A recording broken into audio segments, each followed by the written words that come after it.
నమస్తే లక్ష్మయ్య గారు. అదేంటి లక్ష్మయ్య గారు, పలకరించిన స్పందన లేదు? ఏం లేదు రామయ్య గారు, నేను చాలా కాలంగా కడుపులో మంట వలన బాధపడుతున్నాను. అలాగే అదిగో మన మస్తాన్ గారు కూడా బాధపడుతున్నారు. కానీ అతనికి వారంలో తగ్గిపోయి ఆనందంగా ఉంటున్నారు. నాకు మాత్రం ఎందుకనో ఇంతకాలంగా బాధ కలిగిస్తూనే ఉంది.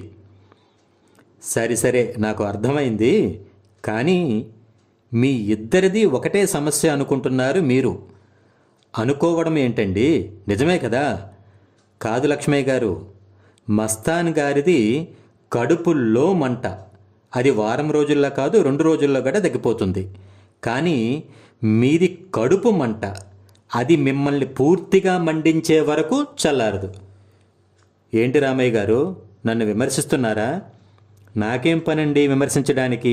అలా చేస్తే నాది కూడా మీ జబ్బే అవుతుంది కదా.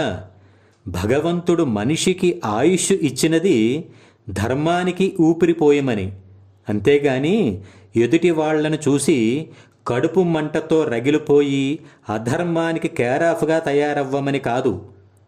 మరి నేనేం చేయాలి రామయ్య గారు? ఏముంది, కడుపు మంటను కడుపులో మంటగా ఎలా చేసుకోవాలో ధర్మపరుడైన మన మస్తాన్ గారిని అడిగి తెలుసుకోండి. జై హింద్.